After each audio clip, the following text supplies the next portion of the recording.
नेहा, अगं नेहा, नेहा, नेहा आहे तिथेच थांब, आत येऊ नकोस. काय झालं नेहा? अगं काय सांगितलं तू परीला? मी कुठे? खोटं बोलू नकोस. काय म्हणालीस तू? मला तिचा त्रास होतो आणि ती माझ्या आयुष्यात आल्यापासून माझ्या आयुष्याची वाट लागलीये. अगं काय बोलते? केवढीशी आहे ती? कोणासमोर काय बोलायचंय तुला कळत नाही का? तू मुद्दाम करतेस. मुळात असं खोटं बोलायची काय गरज होती तुला? अगं नेहा, मी खरंच नाही ग. तू काय बोलतेस? मला कळत नाही का वहिनी?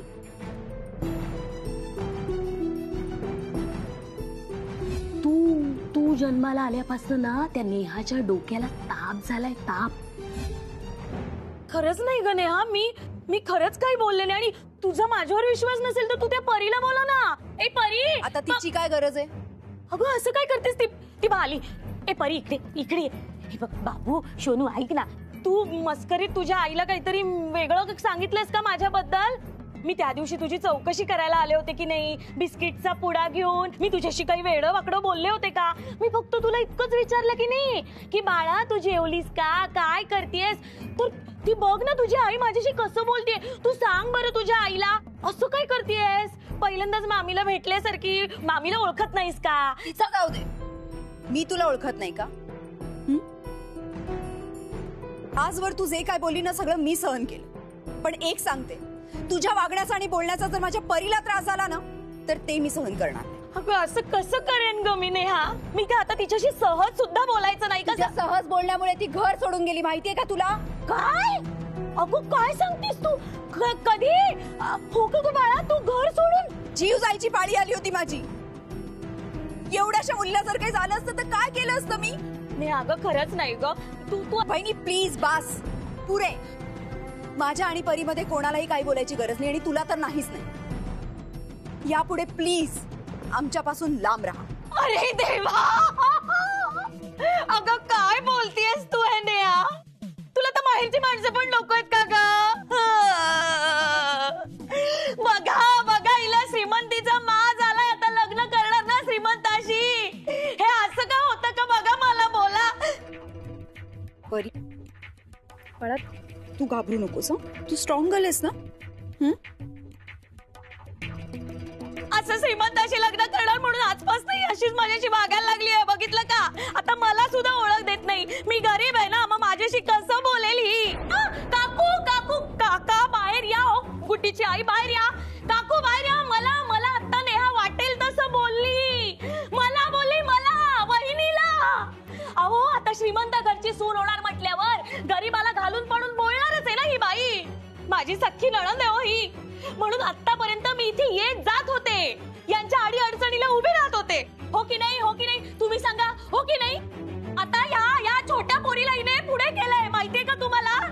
पण मी हिच्या पोरीला त्रास दिला. अशी कशी मी त्रास देईन सांगा मला? मी आतापर्यंत काकू इथे आले पण मी कधीही त्या पोरीला काही वेळं वाकडं बोलले का हो? काकू मला सांगा, अशी मी किती वेळा इथे येते हो या पोरीला शिकवायला? सांगा मला. फक्त अडी अडचणीसाठी मी येते की नाही? अहो माझ्या यांची म्हणजे माझ्या नवऱ्याची सख्खी बहीण नेहा. पण भावालाच संबंध ठेवायचे नाहीयेत ना हो. त्यामुळे मी धावपळ करते. हिची वहिनी पण कितीही करा, मी शेवटी वहिनी आणि वहिनी परकेच ना. हिच्यासाठी कितीही करा, काहीही करा, पण मी वाईटच. मी कायम वाईट. आता लग्न ठरलंय म्हणजे माहेरीला परकत झालं. लग्न करते? लग्नाचं काय माहितीच नव्हतं बाई. अगं मग परीचं काय? परीचं काय? हो म्हणूनच या छोटूच्या इवल्याच्या बंडू सोनूला मी आले होते इथे सांगायला 4 शहाणपणाच्या गोष्टी. तर नेहाने माझा अपमान केला, माझा वहिनीचा अपमान केला हो. आता मला सांगा, ती छोटीशी पोर, तिची मी मामी आहे ना हो, सख्खी मामी आहे. शत्रू आहे का मी तिची? या दोघींच्या भल्याचाच विचार करून मी बोलत असते ना हो. पण आता आमचं कशाला कोण ऐकणार ना. आता ही श्रीमंताच्या घरामध्ये जाणार आहे, मग या गरीब बहिणीशी कशाला नातं ठेवेल? हो की नाही? अहो ती परी घर सोडून पळाली हो, म्हणून आपुलकीनं चौकशी करायला मी इथे आले होते. पण मुलगी पण आई सारखीच आगाऊ आणि स्वार्थी. पण आता आईचं लक्ष नाही म्हटल्यावर ती तरी काय करणार ना. आई सकाळी जाते, ती रात्री येते. कोण करणार आहे तिच्यावर संस्कार? आता लग्नच होणार आहे म्हटलं, हिची तरी काय चूक आहे? लग्न कुणाशी? अहो यशवर्धन चौधरीशी. माणूस चांगला आहे हो, पैसेवाला आहे, गडगंज आहे, श्रीमंत आहे, मोठा बिझनेस आहे आणि आपल्या ह्या बिल्डिंग पेक्षा सुद्धा मोठ्या बंगल्यात राहतो. बंगल्यात. बंगला कसला? राजवाडा आहे, राजवाडा. यश सोबत लग्न? हो अहो हो. आता आलं ना लक्षात तुमच्या? आपली नेहा आता केवढ्या मोठ्या घरात जाणार आहे बघा. अजूनही माझ्या तोंडातून आपलीच नेहा येत आहे. पण आता या बाईनी मला रंग दाखवायला सुरुवात केली आहे, मला, वहिनीला. काकू आता विसरा, तुम्ही या नेहाला विसरून जा. आता ती काय तुम्हा कोणाला ओळख दाखवत नाही, विसरतेच म्हणून समजा. अगं वहिनी, वहिनी अगं काय बोलतेस तू? आता कशाला वहिनी वहिनी करतेस ग? आता तुला वहिनीची आठवण आली? अगं माझं सोड. ह्या बिल्डिंग मधल्या बायकांनी तुला किती आधार दिला. जेव्हा तुझा नवरा तुला सोडून पळून गेला होता ना, तेव्हा ही परी एवढूशी होती, एवढूशी. तेव्हा आम्ही सगळ्यांनी तुला कणाकणाने मदत केली होती. विसरलीस तू? मला तर विसरलीसच. आता काय ह्या सगळ्या बायकांना विसरून जाणार आहेस? हा? विसर ग, तू सगळं विसरून जा. कसं आहे ना, हातात पैसा आला ना की सख्खा मुलगा सुद्धा आपल्या आई बापाला विसरून जातो. काकू तुम्ही हिला आपली सख्खी मुलगी मानलायत ना. गेली तुमची मुलगी, तुमच्या हातातनं गेली, तीही कायमची. वहिनी प्लीज बास, पुरे. काय बोलतेस तू? असं काही नाही आणि मला माहिती नाही मी लग्नही करणार आहे की नाही. प्लीज बास कर आता. चल परी. अगं बाई, हे असं काय बोलली? होईल की नाही म्हणजे? दिले ना तिने उत्तर तुला, मग आता गेलीस तरी चालेल. हो काकू, आई. हो काकू, मला असं काही बोलायचं नव्हतं. मला उलट तिचं लग्न व्हावं असंच वाटतंय ना, आपल्या सगळ्यांनाच वाटतंय. पण काय करणार ना, ज्याचं करावं भलं तो म्हणतो आपलंच खरं. असंच झालं नाही. जाऊ दे, मी जातेच.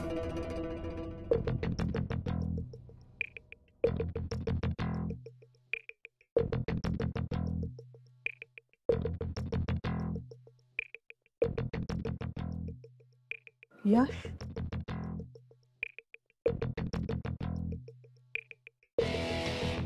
टेन्शन घेऊ नको, सगळं व्यवस्थित होईल. कसं व्यवस्थित होईल काकू? सगळा इतका गोंधळ झालाय. काय विचार केला होता आणि काय होऊन बसलंय सगळं. की सगळीकडे सगळीच मिसअंडरस्टँडिंग झाली. आजोबांची तब्येत, मला ना त्यांच्या मनाविरुद्ध काहीच करायचं नाहीये. या आधी मी कधी केलं नाही आणि पुढेही कधी करणार नाहीये. पण या सगळ्या गोष्टीचा इतका मोठा इश्यू होईल असं मला खरंच वाटलं नव्हतं. आजोबा, नेहा, परी सगळ्यांनाच याचा त्रास होतो. काय करावं मला काहीच कळत नाहीये. मला यश, तू जितका विचार करशील ना तितकं तुझं टेन्शन वाढत राहील. हे बघ, आताची जी काही परिस्थिती आहे ती आहेच ना. मला काय वाटतं, तुला जर यातून बाहेर पडायचं असेल ना तर तुला काहीतरी सोल्युशन शोधून काढावं लागेल. तेच तर शोधायचा प्रयत्न करतोय मी. आणि नाहीच जमणार. खरंच नाही जमणार तुला. कसं असतं ना, तुम्हा पुरुषांचं असं वन ट्रॅक माइंड असतं. म्हणजे एका वेळी एकच गोष्ट करता येते तुम्हाला आणि सरळ मार्ग बंद झाला तर वाट वाकडी करून दुसरा मार्ग शोधायचा असतो. हे तर निव्वळ अशक्य आहे तुमच्यासाठी. पण मग बायकांचं तसं नसतं. मल्टीटास्किंग ना जमतं आम्हाला, ती कला आहे आमच्याकडे.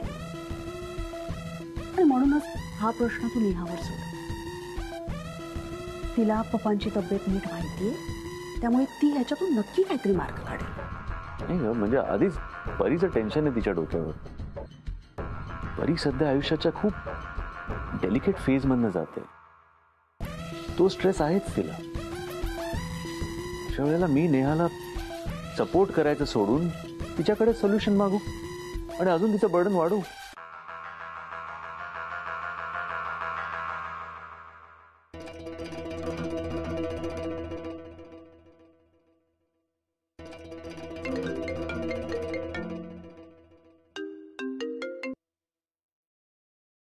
अरे कट केला माझा फोन.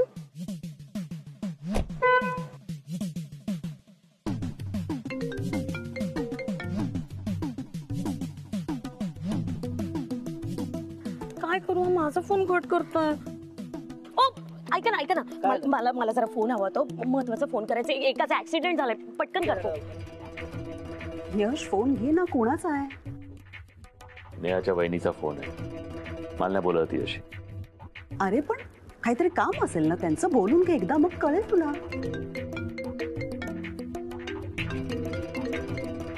हॅलो.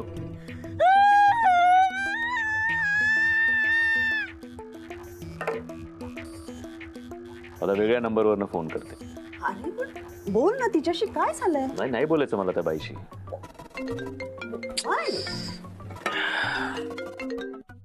हॅलो. अरे यश तू माझा आहे. मला तुमच्याशी बोलायचं नाहीये म्हणून मी तुमचा फोन कट करतोय. कळत नाही का तुम्हाला? तुम्ही परीला. परीचं सोड रे, परीचं सोड. इथे खूप मोठा घोळ होऊन बसलाय माहितीये का तुला? या आपल्या नेहाने सगळ्या बिल्डिंगच्या समोर सरळ सरळ लग्नाला नकार दिला. नक्की काय आहे तिच्या मनात? काय झालंय? तुमच्या दोघांचं काही बिनसलंय का यश? तुम्ही प्लीज याच्यात पडू नका. मी बोलीन नेहाशी काय बोलायचं. अरे बोलायला वेळ नाहीये यश. तुला कसं कळत नाहीये?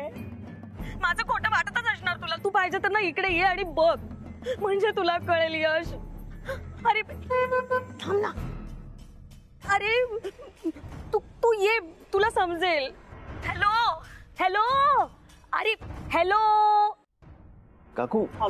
हॅलो जिम्मी काकू. अहो मी ना सिमी. सॉरी सिमी काकू, बरं झालं तुम्ही फोनवर आला. तर इथे खूप मोठा घोळ झालाय हो. एक मिनिट तुम्ही जरा शांत व्हा आणि सावकाशपणे मला जे काही घडलंय ते सगळं सांगा. शांतपणे बोला. या दोघांचं ना काहीतरी भांडण झालं असणार. आजकाल नेहा ना खूप टेन्शन मध्ये असते हो. सिमी काकू, नेहा आणि यश मध्ये काहीतरी बिनसले असं मला वाटतंय. ती परी तर ऐकतच नाही. ती काही कमी नाहीये, पण लहान आहे ना, त्यामुळे आपण समजू शकतो. पण मी तुम्हाला सांगते इथे खूप मोठा काहीतरी प्रॉब्लेम झालाय. कारण आज सगळ्या बिल्डिंग समोर हिने मोठमोठ्याने सगळ्यांना नाही म्हणून सांगितलं माहितीये. नेहा नाही म्हणाली? हो नाही म्हणाली, म्हणजे लग्नासाठी नाही म्हणाली हो. काहीतरी खूप मोठा घोळ झालाय हा सिम्मी काकू. Okay please relax. चुपला. आओ नाही तुम्हाला नाही हो ते. हो मला मॅडम पुढे व्हा ना. कळत नाही का? इंग्लंडच्या राणीचा पुढे गप्प जरा. पण नको बाजू. मला काय वाटतं माहितीये का, म्हणजे जे घडलंय ना त्याहीपेक्षा खूप जास्त तुम्ही मला सांगताय. म्हणजे एवढं काही गंभीर की झालेलं नसेल. कसं आहे, आपली नेहा आहे ना ही खूप समजूतदार आहे. तिच्याशी बोललं तर सगळ्यातून मार्ग निघेल. तर डोंट वरी, मी बोलते नेहाशी. Okay bye bye bye. Phone चालू असताना आणि महत्वाचं बोलत असताना असा मध्ये मध्ये हॉर्न वाजवणे कळत नाही का तुला? पॅलेस मधून फोन होता मला. अहो पण माझ्या गाडीला टेकून उभात ना तुम्ही. मग गाडी झिजली का तुझी? हा झिजली. अशा 6-7 गाड्या घेते की नाही मग वर्षभरात? मग बोल माझ्याशी. राहू द्या, माझा फोन द्या आधी परत. हा घे. थँक्यू हा दिल्याबद्दल.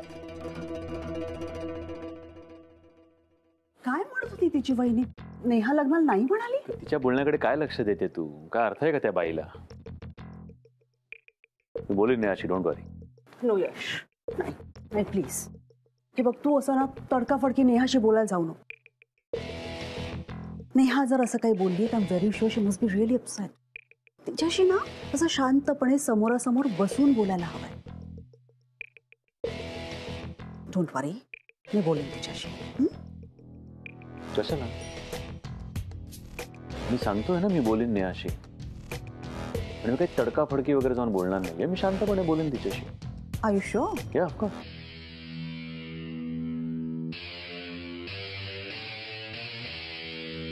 जाऊ दे ग नेहा, सोडून दे. वहिनीचं बोलणं नको मनावर घेऊस तू. असतो एकेकाचा स्वभाव.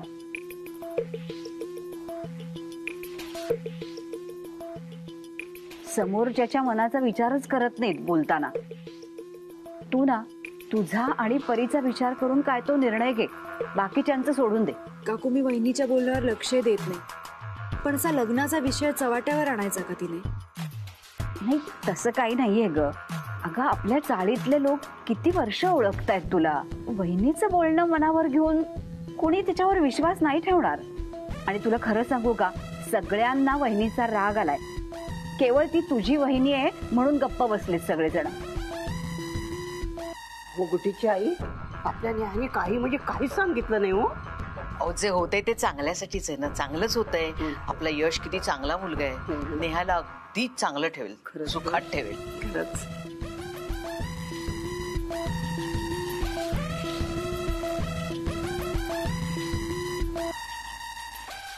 सिम्मी काकू, काकू तुम्ही या ना, आत या ना.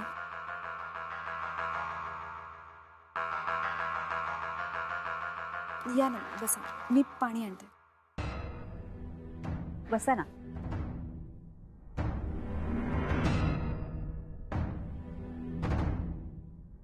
काकू पाणी. मी सरबत बनवते. अगं तू थांब, मी करते. नाही नाही, तुम्ही दोघेही थांबा. मला खरंच काही नकोय. ऍक्च्युली मला थोडं बोलायचंय फक्त तुझ्याशी. तुम्ही बसा बोलत, मी आलेच. नेहा बस ना.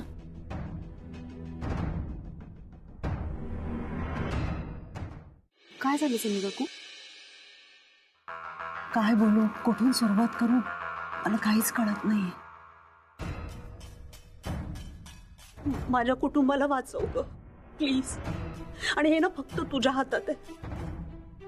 माझ्या घरचं सुख मला परत दे ग.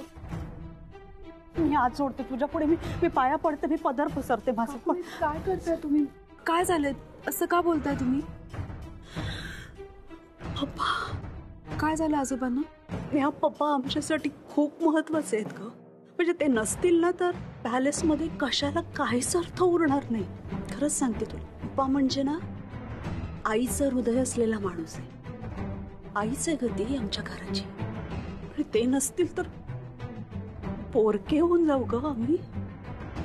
मला त्यांची अवस्था बघवतच नाहीये नेहा. नेहा मला भीती वाटते कधी कधी. त्यांना जो आनंद हवाय ना आमच्याकडून तो आम्ही त्यांना देऊच शकलो नाही तर. आणि यशच्या आयुष्यात तुझ्या रूपाने हे जे सुख येत आहे ते बघूच शकले नाहीत तर. आणि तुझ्या निर्णयामुळे त्यांचा जीव गेला तर नेहा मी माफ करू शकते. काकू, काकू असं काही बोलू नका. आजोबांना काही नाही होणार, ते बरे होतील. नाही ना, अशी काही लक्षणच दिसत नाही. तुमच्या लग्नाला माझा विरोध कधीच नव्हता, कधीच नसणार.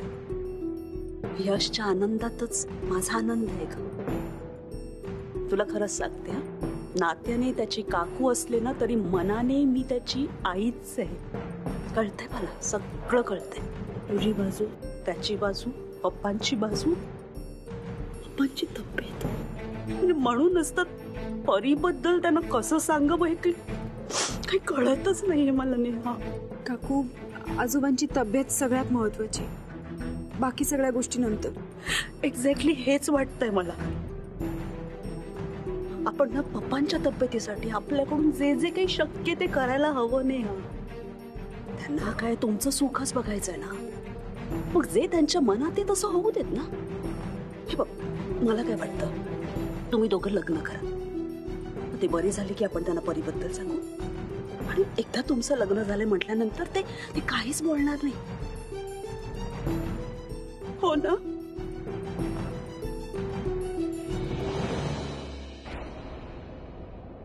हो ना नेहा?